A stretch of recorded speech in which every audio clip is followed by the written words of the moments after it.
دقيقة بس، أنا ودي أسمعكم شيء. دقيقة بس. في دعاء عندهم ضد السحر، ودي أسمعكم منه شوية مقاطع. ودي أسمعكم شيء عجيب غريب. هذه أخوان رقية.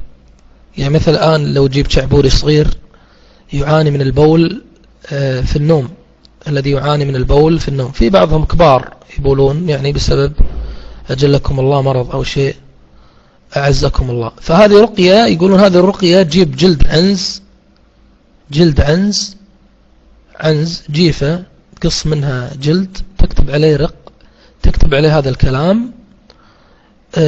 رواه المجلسي في بحار الأنوار. ما هو مكتوب يا أخوان؟ مجرب، يقولون لك مجرب. لمن بال في النوم يكتب على رق ويعلق على كتفه الأيمن، يقول هف هف هد هد له كف كف هفف هفف هم سأل معهم مسعر لهم، قل هو الله أحد الغالب من حيث يستحسر عدو إبليس شيخ لبني آدم كما الذي سجد لآدم بإذن الله كريمة بنت كريمة ولد فلان ابن فلان هف هف مسعر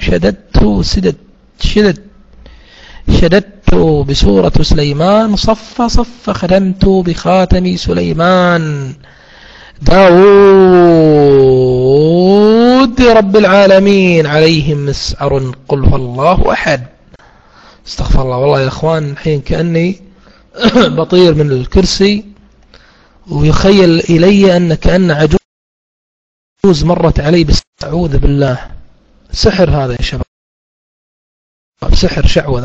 أعوذ بالله من الشيطان الرجيم، أعوذ بالله من قل هو الله أحد، أعوذ بالله. زين.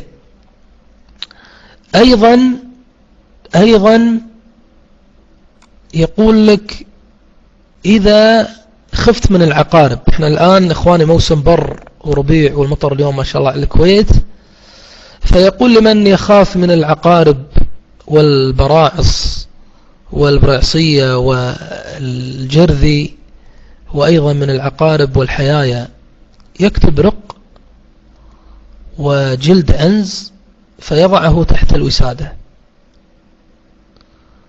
يقول باسمه سباح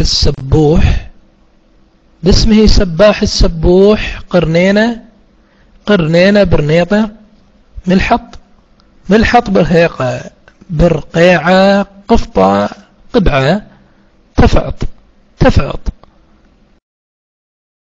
هالريقة من ريقة يجب عليك وصف الطريقة. بعدين يقول وتكتبه وتضعه في شق حائط في البيت أو في الخيمة فإنه ينشق ويسقط إلى نصفين، فمعنى ذلك أنك أصبحت الآن مرقى من الحيايا والعقارب. شو الكلام هذا؟ عجيب غريب، سحر هذا. نعم.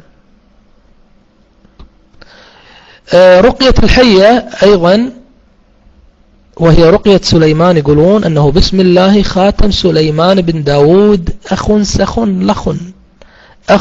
لخ ماسك الملائكة هبو سما ببارما مماذا دوقواي فرايد مريم. شنو هذا؟ كلام هندي هذا؟ شنو اخواني هذه؟ اخاف لغة او لهجة او المهم ما علينا. فرهايداي دوقلاي من خاتم بقتم شنو بالله خاتم سليمان. تقرأ 3 مرات فإنك فتقف الحية خارجة لسانها ثم تقف صامدة فتخرج من بيتك بإذن الله. نعم. هذه أخواني خرابيط ويقولون عنها طلاسم تكتب